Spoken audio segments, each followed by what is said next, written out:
नमस्कार दोस्तों, BEd first year first paper के बारे में बात करेंगे। अगर आपने मेरे चैनल को सब्सक्राइब नहीं किया तो सब्सक्राइब करें। सब्सक्राइब करने से जो है आपको और सारी जानकारियाँ मिलेगी। इसके अंतर्गत हम बात करेंगे इस्लाम दर्शन के बारे में। इस्लाम दर्शन में जो है कुरान शरीफ की बहुत ही महत्ता है। उसके अनुसार जो है इस संसार का जन्मदाता अल्लाह है और विश्व के जितने भी जीव हैं वे सब अल्लाह के बंदे हैं। इसीलिए कुरान में अल्लाह में अटूट आस्था का होना अत्यंत ज़रूरी बताया गया है। अल्लाह में आस्था के अलावा किसी भी अन्य से इस दुनिया के रचनाकार की इबादत करना वर्जित है।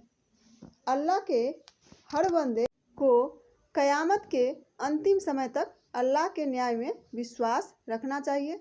हर व्यक्ति को भले काम करने चाहिए। पैगंबर साहब का मनुष्य के लिए मुख्य रूप से यह संदेश है कि बहु ईश्वरवाद का विरोध करे, मूर्ति पूजा का विरोध करे, नास्तिकों का विरोध और द्वैतवाद का जो है विरोध करना चाहिए। कुरान शरीफ के अनुसार अल्लाह पर सब कुछ आधारित है। वह न उत्पन्न करता है तथा न ही उत्पन्न किया जाता है तथा उसके समान कोई भी नहीं है। इस्लाम के सिद्धांत को संक्षेप में इस प्रकार समझा जा सकता है, ला अल्लाह इल्लल्लाह मुहम्मद उर रसूल अल्लाह, अर्थात अल्लाह के अलावा और कोई पूजनीय नहीं है तथा पैगंबर मोहम्मद उसके रसूल हैं, यानी कि राजदूत हैं। भारत के मध्य युग में जो है इस्लाम का आगमन हुआ, जिसने भारतीय समाज, संस्कृति एवं विचारधारा को चिंतन के नए तत्व देकर शिक्षा दर्शन का जो है सूत्रपात किया। यह पहला विदेशी धर्म था जिसने भारतीय समाज एवं जीवन के प्रत्येक पक्ष को जो है प्रभावित किया,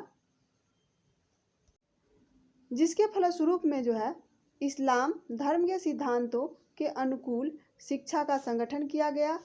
इसके अर्थ को समझा जाने लगा। इसका उद्देश्य पाठ्यक्रम, विधि, संस्था, विद्यार्थी, अध्यापक एवं उनके संबंध में जो है नई अवधारणाएं भी बनी, जिन्हें जो है हम संगठित रूप में इस्लामी शिक्षा दर्शन कहते हैं। इस्लाम धर्म में शिक्षा का अर्थ इल्म, ज्ञान व हिदायत से लिया गया है। जो ईश्वर से प्राप्त हो वह पैगंबर से प्राप्त हो। यहाँ पर शिक्षा का अर्थ कुरान में लिखा गया इल्म या ज्ञान है, जिसे पढ़ने, सीखने और धारण करने, व्यवहार में प्रयोग करने का जो है समन्वित नाम ही शिक्षा है। इस्लाम धर्म में शिक्षा का उद्देश्य, इस्लाम धर्म में भी शिक्षा का उद्देश्य जो है ज्ञान प्राप्ति करना, आध्यात्मिक एवं नैतिक विकास का उद्देश्य सामाजिक विकास करना, व्यवसायिक, आर्थिक और भौतिक विकास का उद्देश्य सांस्कृतिक विकास, राजनीतिक और इस्लाम का जो है राज्य विस्तार का उद्देश्य है। इसके बाद है पाठ्यक्रम। इस्लामी शिक्षा की पाठ्यक्रम के अंतर्गत विभिन्न विषयों को रखा गया। साथ में जो है कुछ पाक चीज़ें और अच्छा सलूक, नेककार समाज, राजा, खैरात, हज की क्रियाएं भी शामिल है। इस प्रकार जो है पाठचर्या का संबंध दैनिक जीवन की क्रियाओं से जोड़ा गया। इसमें जो है ईश्वर व आसमानी ज्ञान का विषय, जिसे अध्यात्म शास्त्र कह सकते हैं। दर्शन शास्त्र, जिसमें इस्लामी दर्शन के साथ हिंदू दर्शन भी शामिल है। ज्योतिषी व ताबीर, नीति शास्त्र, धर्मशास्त्र, शरीयत, राजनीति विज्ञान, कृषि शास्त्र, वाणिज्य, उद्योग व कौशल।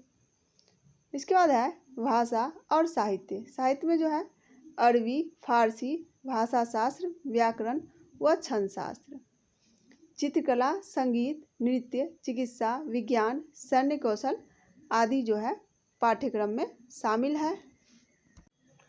इस्लाम में जो है शिक्षण विधियों को देखेंगे। इसके अंतर्गत जो है उपदेश विधि, सचेतन अनुकरण विधि, इसमें जो है आयतें रटाना व अल्लाह से प्रार्थना किया गया है। व्याख्यान विधि, पुस्तक, अध्ययन विधि, व्याख्या, तर्क, समीक्षा विधि, समारोह एवं यात्रा विधि। इसमें जो है मस्जिद, ईदगाह, तीर्थस्थान पर एकत्र होकर होना है। उसके बाद है व्यवहारिक विधि, सरकारी विधि। इसके बाद देखेंगे अनुशासन। इस्लाम धर्म की पुस्तक कुरान के आदेशानुसार लोगों को अल्लाह में, पैगंबर में और ज्ञानी लोगों में अटूट विश्वास, ईमान रखने के लिए जोर दिया गया। अनुशासन का दमनात्मक व दंड देने वाले सिद्धांत के अतिरिक्त सुधारवादी अनुशासन तौबा की क्रिया में परिलक्षित होता है, जो कि पश्चाताप के रूप में होती है। इसके बाद है शिक्षक और शिक्षार्थी। इस्लाम धर्म में जो है शिक्षक का स्थान महत्वपूर्ण होता है। इस्लामी शिक्षा में जो है कुरान की आयतों से ज्ञान देना, अल्लाह ही सबसे बड़ा शिक्षक है।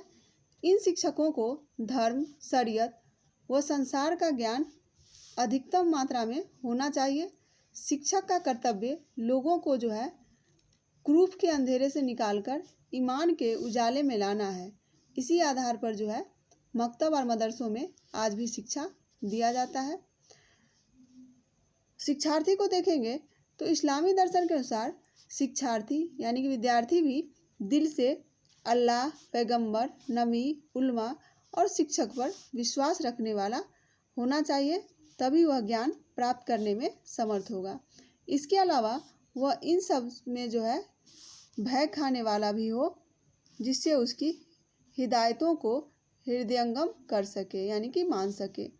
इस्लामी दर्शन के अनुसार विद्यार्थी व शिक्षक दोनों के लिए कुरान की हिदायत है कि संसार की नाशवान चीज़ों पर लालसा की दृष्टि नहीं डालनी चाहिए। इसके बाद है विद्यालय। इस्लाम धर्म में जो है विद्यालय का कोई जिक्र नहीं है, लेकिन शिक्षा प्राप्ति हेतु मकतब व मदरसा का जिक्र जरूर मिलता है। मकतब यानी कि प्राथमिक शिक्षा का केंद्र होता है और मदरसा उस शिक्षा का केंद्र। मकतब और मदरसा के बारे में सेकेंड ईयर वाले जो क्वेश्चन आंसर है उसमें बढ़िया से दे चुकी हूँ।